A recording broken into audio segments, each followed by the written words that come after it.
ഇനിയും കേട്ടോ, കേരള നദുവത്തുൽ മുജാഹിദീൻ ഇറക്കിയ പരിഭാഷ.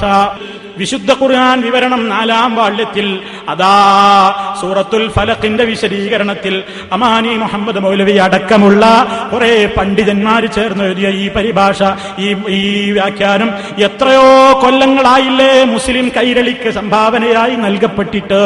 അതിൽ പറയുന്ന വാചകം കേട്ടോ, റസൂൽ സല്ലല്ലാഹു അലൈഹി വസല്ലം തിരുമേനി ചരമം പ്രാപിച്ച രോഗത്തിൽ അവിടുന്ന് ഇഖ്ലാസ്, ഫലഖ്, നാസ് എന്നീ 3 സൂറത്തുകൾ ഓതി ദേഹത്തിൽ ഊതിയിരുന്നുവെന്നും രോഗം ശക്തിയായപ്പോൾ താൻ അവ ഓതി തിരുമേനിയുടെ കയ്യിൽ ഊതി ആ കൈ കൊണ്ട് തടവിക്കൊടുക്കാറുണ്ടായിരുന്നുവെന്നും ആയിഷ റളിയല്ലാഹു അൻഹാ പ്രസ്താവിച്ചതായി ബുഖാരിയും മുസ്ലിമും രേഖപ്പെടുത്തിയിരിക്കുന്നു.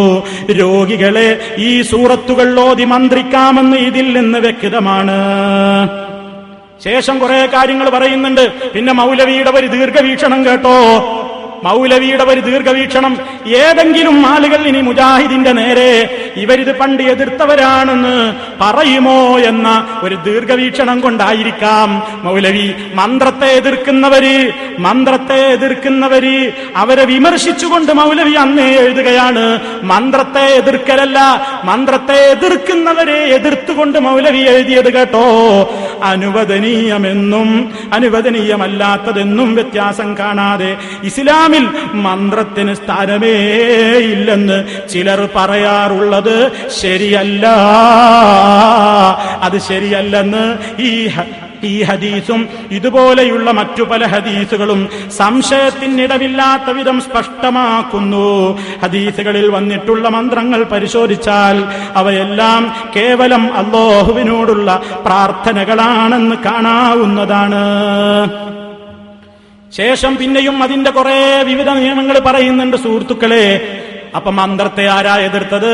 നമ്മുടെ പരിഭാഷയിലില്ലേ? കുട്ടികളെ മദ്രസയിൽ പഠിപ്പിക്കുന്നുമില്ലേ? മാത്രമല്ല നമ്മുടെയൊക്കെ എല്ലാ ആളുകളുടെയും പ്രഭാഷണങ്ങളിൽ പണ്ടേ ജനങ്ങളെ പഠിപ്പിക്കാറുണ്ട്. അനുവദിക്കപ്പെട്ട മന്ത്രമുണ്ട്, നിഷിദ്ധമായ മന്ത്രമുണ്ട്. കൃത്യമായി ഇതൊക്കെ വിശദീകരിച്ച് തരാറില്ലേ?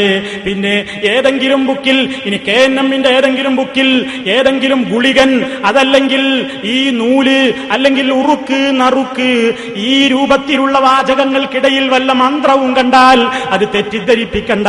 അവിടെയൊക്കെ നിഷിദ്ധമായ നൂലുമന്ത്രവും ദുർമന്ത്രവും ഒക്കെയാണ് ഉദ്ദേശിക്കപ്പെട്ടത്. ഏതെങ്കിലും ഒരു സ്ഥലത്ത് സന്ദർഭത്തിൽ നിന്ന് അടർത്തിയെടുത്തിട്ട് ഈ സത്യത്തെ തമസ്കരിക്കാൻ, ഈ സത്യത്തെ നിരാകരിക്കാൻ നിങ്ങളിനി തയ്യാറാവേണ്ടതില്ല. ജനങ്ങൾ വിവരമുള്ളവരാണ്, അവര് ഖുതുബകൾ കേൾക്കുന്നവരാണ്, അവര് പ്രസംഗങ്ങൾ ശ്രദ്ധിക്കുന്നവരാണ്, അവര് വായിക്കുന്നവരാണ്. മന്ത്രത്തെ എതിർത്തിട്ടില്ല. 974 രേഖ ഞാൻ കാണിച്ചു. അതിന്റെ മുമ്പും അതിന്റെ ശേഷവും ഒന്നും എതിർത്തിട്ടില്ല കേട്ടോ.